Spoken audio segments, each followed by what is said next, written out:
Yesterday, Prime Minister Dean Barrow presented his budget entitled Stability in a Time of Change. Prime Minister Barrow is projecting a GDP growth of no more than 2%, less than what the Caribbean Development Bank is projecting for fiscal year 2016-2017. While sugar production is expected to rise with Santander's operations, Barrow pointed out that all other major export crops are likely to decrease. He also said that manufacturing should decline as a result of an anticipated drop in agro-processing and shrinkage in crude oil extraction. Opposition leader John Briceño says it is what was expected. I think it's probably worse. I think that it's quite telling that the Prime Minister went from the best is yet to come to stability in the time of change. You know, I mean, obviously he has forgotten all the political rhetoric coming to the elections. When you look at the numbers, Belize is just starting to feel the effects of a massive hangover that is taking us after that spending spree that the government went through coming to the elections of last year. Are there any areas which you can point to? For example, maybe in agriculture, I know that has been a mainstay of your... Well, when it comes to, first of all, I think when we look at the overall numbers that we have a record deficit, a deficit of over 5% of GDP, and even the Prime Minister had to accept that it is beyond what is the norm or what is accepted internationally, and he is using the excuse of wanting that he has to do what it is for the interest of the people or whatever. We know that that's not really the case. The case is that they went into a spending spree so that they can win, or as some would say, buy the elections. So they bought the elections, and now we have to pay for it. And unfortunately, each and every one of us will have to pay for it. And we're starting to look at the numbers as it's starting to manifest itself in the budget. And he also had to accept that when it looks to the productive sector, that Belize is doing very, very badly this year in agriculture. When you look at sugar, the prices has gone down considerably. You look at citrus right now, they are in serious concerns.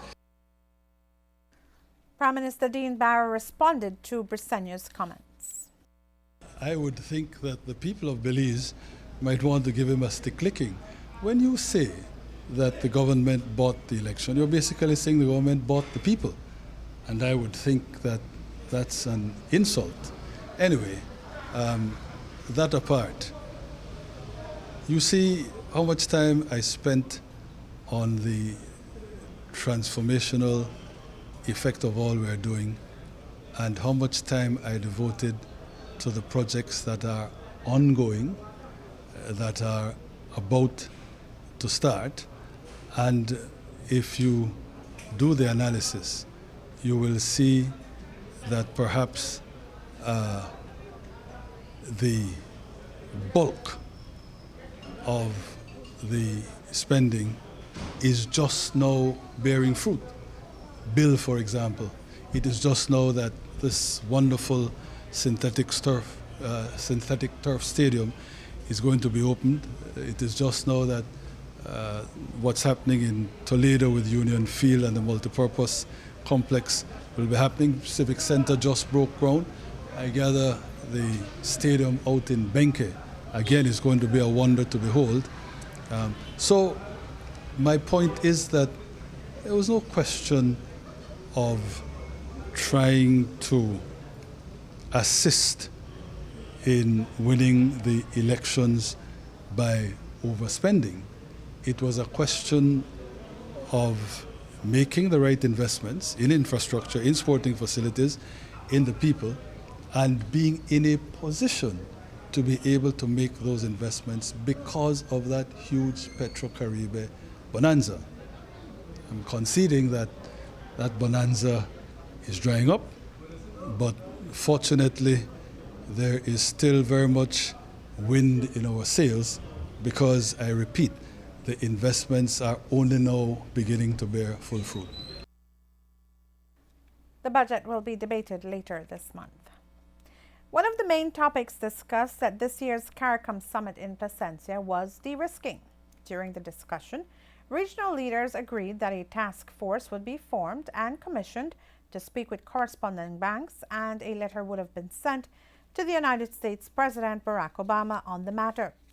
Those two things have not been done, at least not yet. Prime Minister Barrow says he is much more concerned about Belize. We are well out the blocks. We continue with our Belize specific campaign. As I said, we are in touch and just had an update from certainly the one bank that we were able to get the regulators in Washington to speak to, and it would appear that they are certainly prepared to engage, perhaps not full scale. It appears they might want to start small and then grow, but it seems to me that we're making some progress, albeit perhaps incremental. We CARICOM apart, and we welcome the fact of collectivity. Also, I saw where the IMF that we spoke to when we went to Washington has now put forward a plan to try to assist. I can't even remember the details, but there is activity, whether it is activity that will prove to be meaningful, I'm not entirely sure, but at least something is happening, and we do feel that we have therefore made some progress and should be encouraged to redouble our individual country effort, even as we try to participate in the collective effort as well.